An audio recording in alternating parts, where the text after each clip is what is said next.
அனைவருக்கும் வணக்கம். பொங்கலும் வந்துருச்சு, தேர்தலும் வந்துருச்சு. இந்த திமுகவுடைய வாக்குறுதி எல்லாம் நினைச்சா எனக்கு அப்படியே புல்லரிக்குது. என்னன்னு கேக்குறீங்களா? போன முறை அதிமுக ஆட்சியில இருக்கும்போது எடப்பாடியார் ஐயா கிட்ட திமுக ஐயா நம்ம ஸ்டாலின் அவங்க எல்லா மக்களுக்கும் 5000 ரூபாய் கொடுக்க சொன்னாங்க. ஆனா இவங்க ஆட்சிக்கு வந்ததுக்கு அப்புறம் இடையில 2 வருஷம் காசு கொடுக்கல. இப்ப தேர்தல் வர 2 மாசம் தான் இருக்குன்னு உடனே இவங்க 3000 ரூபாய் கொடுத்துருக்காங்க. சரி, இவங்களாவது அவங்க கிட்ட சொன்ன மாதிரி 5000 ரூபாய் கொடுத்தாங்களா? அதுவும் இல்ல.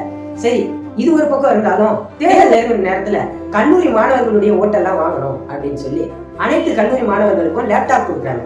அந்த லேப்டாப்ல ஒரு பக்கம் கலைஞர் போட்டோவும் இன்னொரு பக்கம் ஸ்டாலின் ஐயா போட்டோவும் வச்சு கொடுக்குறாங்க. சரி, லேப்டாப்பும் கொடுக்குறீங்க, அது மக்களுடைய காசுல கொடுக்குறீங்க, மக்களுடைய வரிப்பணத்துல கொடுக்குறீங்க. அதுல ஏன் கலைஞர் போட்டோவும் ஸ்டாலின் போட்டோவும் வச்சு கொடுக்குறீங்க? தமிழக அரசுடைய முத்திரையை வச்சு கொடுங்க. அப்படி நீங்க கொடுக்குற லேப்டாப்பு சன் டிவி காசுல இருந்து கொடுக்குறீங்களா? அது இல்ல. இல்ல உங்க திமுக கட்சியுடைய கட்சி பணத்துல இருந்து கொடுக்குறீங்களா? அதுவும் இல்ல. சரி, மக்களுடைய வரிப்பணத்துல இருந்து எடுத்து கொடுக்குறீங்க, அதுல எதுக்கு உங்க 2 பேர் போட்டோ வச்சு கொடுக்குறீங்க? விளம்பர ஆட்சின்னு சும்மாவா சொன்னாங்க?